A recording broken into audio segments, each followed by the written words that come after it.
Hello and welcome to another edition of Focus on Morris County. I'm Joe Garifo, Morris County Public Information Officer. Focus on Morris County is a program that's designed to keep us up to date on the actions that are being taken by the Morris County freeholders. And the show is also intended to make us all more aware of the many aspects of Morris County government. Now, on this segment of the program, we are going to focus on the Morris County Historic Preservation Program, which is one part of the Morris County Preservation Trust. And here to tell us about both of those is my guest. He is Ray Chang. Ray is the director of the Preservation Trust here in Morris County. Ray, welcome to the program. Thanks, Joe. Give us an overview, if you will, of Preservation Trust and the various areas that it covers. Sure. The Morris County Preservation Trust administers the County Open Space Farmland Trust Fund program that was established by the freeholders at the end of 1992. The trust fund helps municipalities and qualified nonprofit groups with their needs in open space, farmland, historic sites preservation, as well as most recently our flood mitigation needs. So that's part of the trust fund. Yeah, and that flood mitigation program is really only about a year or so old. Unique program here in New Jersey that other counties in the state, as well as the state itself, have been asking for information, maybe trying to pattern a program of theirs after our flood mitigation program. Also, the funds for the trust fund, they also go to the county MUA as well as the Park Commission. For their various projects, areas yeah, that the trust fund assists. Yeah. Okay, so where does the fund get its money? How is the fund funded? Yeah, in '92, when the referendum was passed, the referendum allowed for a tax which would fund the trust fund areas. And we should mention that when the freeholders established the program back in the early 90s, it was established because of the fact that Morris County voters did approve overwhelmingly the establishment of the Preservation Trust program. So now in 2002, because of the county's rich history, the freeholders amended the Preservation Trust to include acquisition and preservation of historic sites and historic resources. What percentage of this fund that we're talking about, Ray, actually goes toward historic preservation? Yes, the 2002 referendum allowed for between 1/8 and 1/4 cent of the existing tax to go for historic preservation purposes. So in 2013, this year, in dollars and cents, how much money was actually allocated to this particular purpose? Yeah, this year we had approximately 2.7 million that were allocated to different historic sites. Well, how many applications did you receive, and how many projects were actually funded this year? Yeah, this year we received 28 applications in all. One was deemed ineligible, one was withdrawn, and the remaining 26 were at least partially funded. Okay. Now, so for historic preservation purposes, who's eligible to apply for funding? Yeah, a number of eligible entities. One are all of the municipalities in Morris County. The other, qualified nonprofit groups. They have to have a purpose in historic preservation. And also the County of Morris are also eligible. When they're applying for funds, I understand there are several different types of grants that an entity can apply for. Yes. What are they? Yeah, we have 3 different types of applications. One is the construction, which relates to all the bricks and mortar projects. We also have a preservation planning application that includes all of your plans and reports that entities can prepare in order to get ready for the construction activity. We also have a construction document application, which include all the architectural drawings and specifications that's needed to get to a construction project.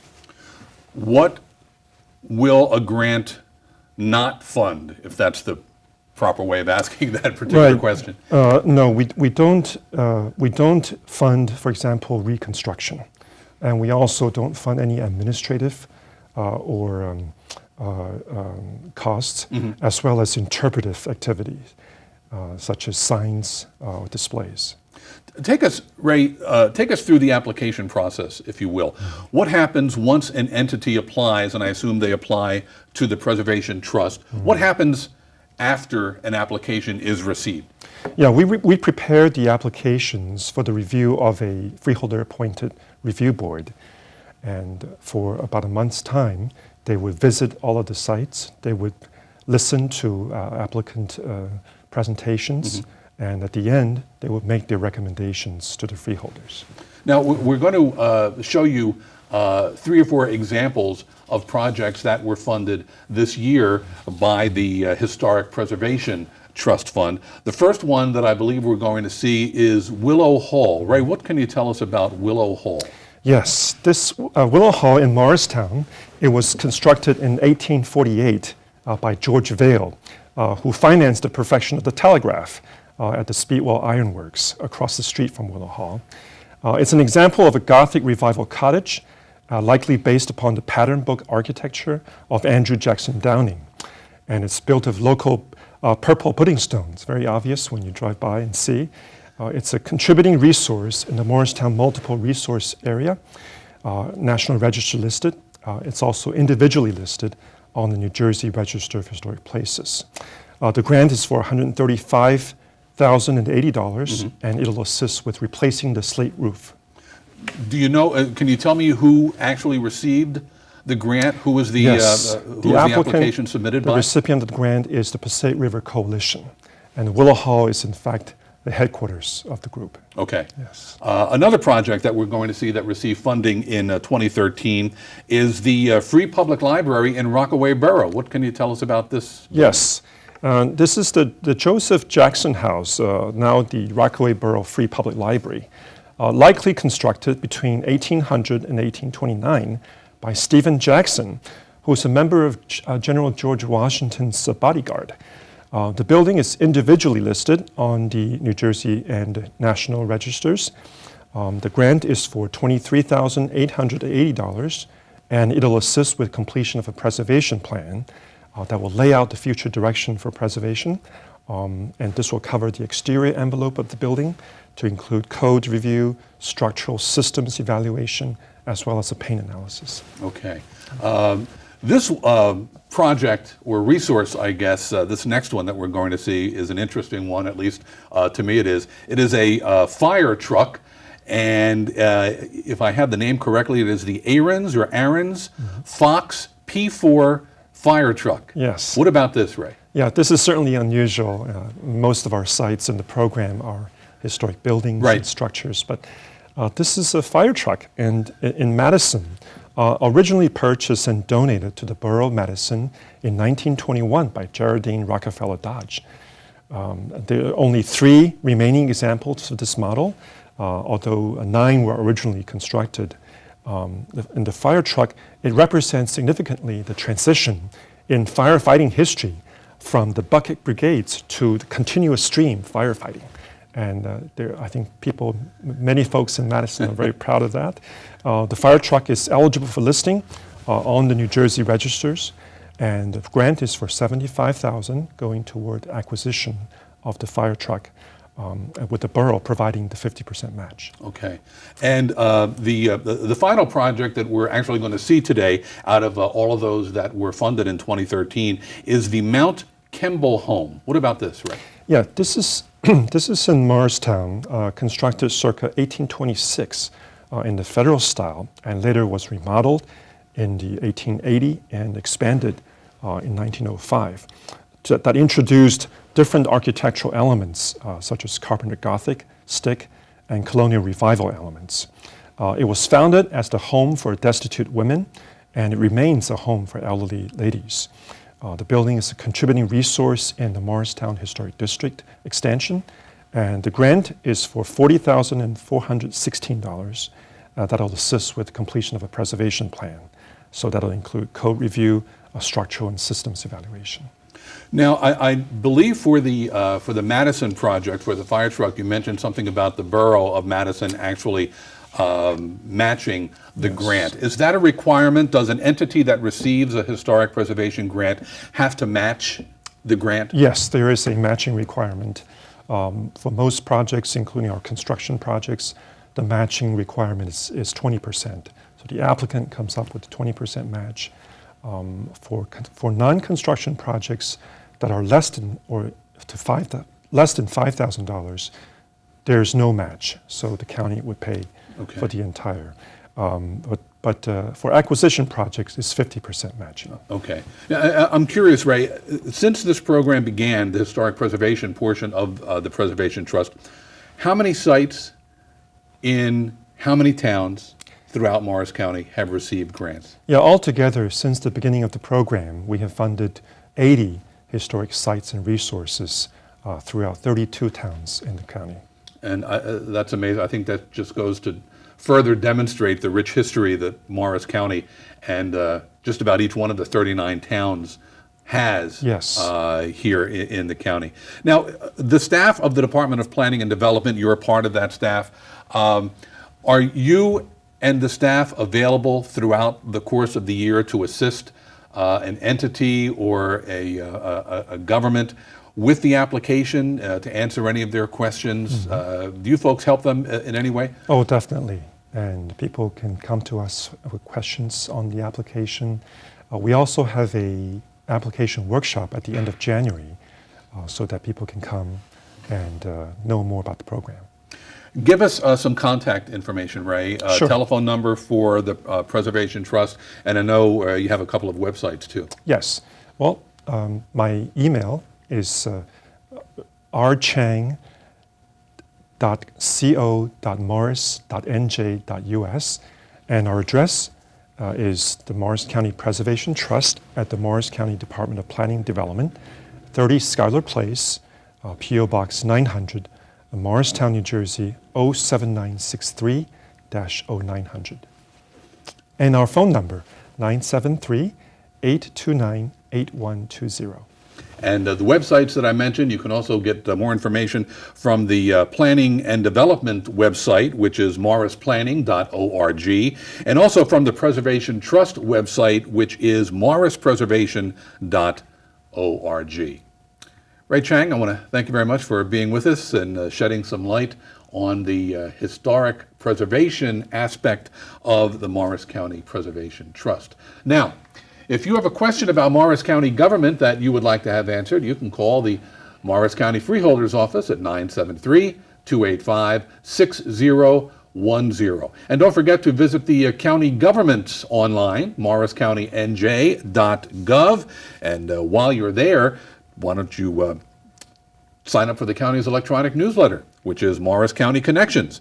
Stay up to date with county government news. And also, when you're on the website, you can like us on Facebook, follow us on Twitter, view past programs and other informational videos on YouTube. You can browse our document library on Scribd and check out pictures, photos from various county events on Flickr. I'm Joe Garifo. Thank you very much for being with us. Now, don't go away, because we'll be right back. Are you pregnant, scared, or a new mother who can't care for your newborn? There's a safe haven in New Jersey. You or a friend can bring an infant to any hospital or police station and give up custody safely, legally, and anonymously. No questions asked. No shame, no blame, no names. Call 1-877-839-2339 or visit njsafehaven.org to learn more. Remember, New Jersey has a safe haven for unwanted infants. Brought to you by the New Jersey Department of Children and Families. Welcome back to Focus on Morris County. I'm Joe Garifo. And on this segment of the program, we are going to focus on some education programs that are offered by the Morris County Park Commission for both students and teachers. And here to tell us about those programs is my guest. She is Jenny Gause. Jenny is Superintendent of Environmental Education with the Park Commission, and she is also in the Park Commission's Division of Cultural and Environmental Resources. Jenny, welcome to the program. Thank you. Thanks for having me back. Let me ask you first, before we get into the specifics about some of the education programs that are offered, what is the Division of Cultural and Environmental Resources? Well, it's a very large division that's going to encompass pretty much everything that's not strictly recreation. So you have historic sites and historic sites education. You also have horticulture and horticulture education. And then my division, my area, environmental education and natural resources, all together under one umbrella. As superintendent of that area, what are some of your responsibilities? Well, I have 2 parks that I'm mainly in charge of, and that's the Great Swamp Outdoor Education Center in Chatham and Pyramid Mountain, which is in Kinnelon and Montville.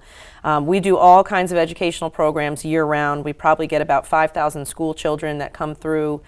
We do things for teachers, for the public, scout groups. We do big events, birthday parties, so we're busy. When we talk about these education programs that I mentioned for students and for educators, generally speaking, what are they, especially focusing on the ones for students, what are they designed to do? Well, they're designed to meet the core curriculum standards, but in a way that's hands-on, that's exciting and interesting for the kids, to give them firsthand experience. If you're going to study trees and you're going to look at a book with 10 pages of trees, it's not really the same as going out and actually looking at a real tree in nature and its relationship to the environment around it. So there's definitely a place for these field trips as part of a good school curriculum. Yeah, and I guess we should be a little bit more specific than maybe I've been. These education programs are offered as a part of a school trip that a school might take during a normal school day, correct? Right, that's one of our main ways that we do the education for students. Now, when we're talking about these education programs, what topics or what subject areas do they involve? Well, mostly my area is going to be environmental education, natural history, natural sciences, but we do also go into historic topics, like we do maple sugaring and old-fashioned apple cidering. We do some math-related things. We have orienteering, using compass and map to navigate. So they are multidisciplinary, but definitely more focused in the environmental sciences. I would imagine, you mentioned compassing, I would imagine that some of the kids may have never seen a compass before until they get to your program. No, that's true, and we have to kind of bring it in. You know, you have a GPS in your car or on your smartphone. I'm going to be talking to these kids about their own smartphones. But yeah, if you can relate it to that. But talking about why, it's great to be able to use that, but if you were going to be out in the woods, there's a big problem with using that device to try and get you where you need to go. Yeah. Well, let's talk about some of the science programs that are in your area. Can you give us a couple of examples of some of those science education programs for students? We talk about habitats in a lesson called Who's Home. So the kids are going to go around with us. We do an introduction inside to talk about what makes a habitat and what has to change for one habitat to turn into another. It's very small things, the amount of water, the amount of light, the kinds of plants that are there. And we go around the swamp trails, and even though it's called the Great Swamp, we have forest, marsh, meadow. We have a lot of different habitats. So getting to compare those firsthand right in front of you. We even have trails where you can say, okay, on this side you have dry forest, on this side you have swamp. Go back. Look, see the difference? You can't really do that in a classroom, so getting them out in the habitats. We have lessons that are very simple for young kids that are just how to be in a natural place and be excited about it and learn, but also stay safe. What are the kinds of things that you should be doing? We do lessons on adaptations, which is one of my favorite topics, because I could look at anything outside, any animal or plant, and you can talk about what special tools that it has to survive, either behaviors or physical parts of their body, and that's always really fun to teach about as well. And I guess some of these, I guess you can sit in a classroom and watch a video on these subjects, but it must lose something as opposed to actually being outside. Yeah, I don't know how you can really teach about the natural sciences without getting out in nature. It's not something that's real to the kids unless you get out there and you are really looking at the way that things are interacting in the environment. And we're right here in Morris County. We're right close to so many schools. It's really an easy thing to fit in to get over to one of our sites. And for the science programs, you mentioned now the facilities that you use for the science program, Pyramid Mountain and the Great Swamp. Exactly. Okay. The Great Swamp Natural Education Outdoor Education Center. Education Center. That's open year-round, is it not? Yes. It is. Okay. Yeah. Because I know a lot of the park facilities do close during the winter months, but this is a facility that you can really take advantage of all year round. We do a lot of maple sugaring in the winter. That's the only time you can do it. So we're open all the time. Now, there are also programs that are listed under the category of living history, and these involve things like using a water wheel, simple machines, the Industrial Revolution, the invention of the telegraph, what farm life was like in the early 19th and 20th centuries. What facilities does the Park Commission have to enable these kinds of programs to be offered? We really have such an amazing variety. We have 6 sites where educational programs are an important part. The 2 that we've mentioned before, mine, but also for living history, we have Cooper Gristmill, which is in Chester. We have Fosterfield's Living Historical Farm in Morristown, and we have Historic Speedwell, also in Morristown. But you don't want to leave out horticultural education. That's over at the Frelinghuysen Arboretum, and so they also have lessons for school groups dealing with plants. What kind of a time commitment is required for a field trip to one of these facilities? Well, it can vary. I mean, we're going to work with what the schools can do. And unfortunately, a lot of times that's a little bit dictated by the busing schedule. Yeah. Our lessons are generally about 2 hours long. So some classes are going to come, they're going to do one lesson, they might stay and eat lunch, they might not, and then they're going to head out. Something that we're trying this year to help with that, and if they really want to make a day out of it, but doing 2 full lessons would just be too long, we're offering 1-hour extensions to the lessons after lunch. So for example, if they're doing Lenape life in the morning and they're actually touring our wigwam, which is decorated as if it's lived in, they're trying to make fire with friction, they don't succeed, by the way, so don't worry. But in the afternoon, they can then take a walk on the trails and look at the animals and the plants that are there and talk about how did the Lenape use, this was their materials, this is what they had. So you could add onto that topic that you're already doing in the morning and make it a little bit of a longer day, but not too long that you get in trouble with the bus company. Yeah. Now, if a school is interested or if a teacher is interested in some of these programs, but for whatever reason cannot actually do a field trip, I understand that you have some programs that will also actually go to the schools? Yeah, that's what our are they outreach about? programs. Okay. Gosh, we probably have about 12 or 15, I can't remember offhand how many they are, but we do for all ages, and it's usually me that's going out to the schools, and they're very hands-on. I'm bringing some of the artifacts, the touchable artifacts that they aren't going to get a chance to see in the classroom to them. A lot of times I'm using PowerPoints that are interactive and helping kids to be involved. We do simulation activities, so I'm coming either to the classroom, or I can also do something where I come into an auditorium program and I'm doing something called an assembly program. One of the most popular ones that we do is called Be Bear Aware, which you can imagine in northern New Jersey is a pretty important topic to understand what's going on with black bears, how to interact with them, how important they are in the environment. So that's been very popular. Well, you're not interacting with any of them during these programs, are you? Not usually. Bears are smart enough to know if there are 30 loud second graders moving down the trails, that's probably not the place that they should stay. But I know Jenny did, by the way, offer to take one of her friends here to the program, and I politely declined. It was a corn snake, which is an endangered species in New Jersey, which we have a special permit to have. That's another option, actually. They can do a live animal extension. If they're on site, they could do a 45-minute presentation where we take out some of our animals and the kids get to really see them up close. And I can also take those out to the schools with me. I was excited about that. I'm a little disappointed. Are these for all age groups, all like K to 12? Yeah, we do pre-K to university level. We actually have one class called Great Swamp Ecosystems, which is often taken by university level classes that come. Okay. And that really deals with what are the conservation issues that we have on the ground there, and how do we deal with them? You know, a lot of them are things that people wouldn't think of. You know, deer management is something probably a lot of people think of in Morris County, but invasive species is something that many people are unfamiliar with, but it's a big issue in conservation. Now, and I mentioned, and I really don't want to end this segment without talking about some of the programs that are for the educators themselves, for teachers themselves. What can you tell us about those programs?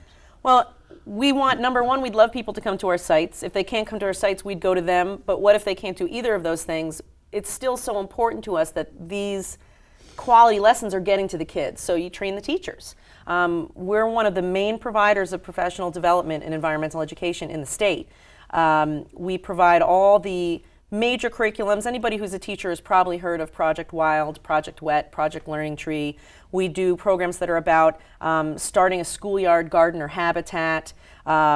We really, Flying Wild is about birds, so we want to teach the teachers how to continue this education in their classrooms as well. Now, is there a cost for these programs for both students and for educators? There is. The educator workshops are only $20 for a 6-hour workshop, and you get the curriculum. So that's a pretty good bargain. And even our school classes, we really don't want things to be too expensive for any school to come. So it's $125 for a class of 30 to do a 2-hour lesson. And it's $150 for a class of 30 for me to come to you. And then there's various, other combinations that you can do, but those are the basic prices.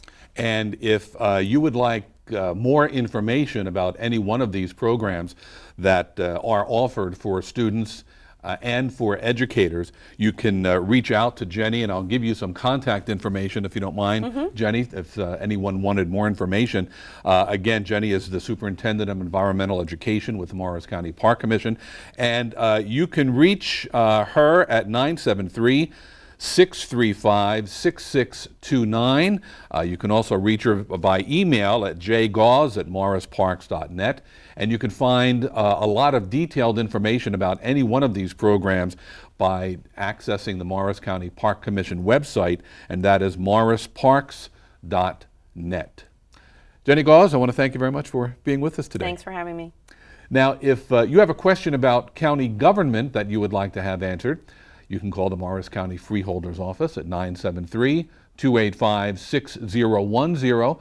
Why don't you visit the county government's website as well? That's www.morriscountynj.gov. And once you're there, sign up for the county's electronic newsletter. And you can also take advantage of the many social media that Morris County embraces. You can like us on Facebook, follow us on Twitter, browse through some county documents if you'd like on Scribd, and you can also view informational videos such as this one on the county's YouTube channel.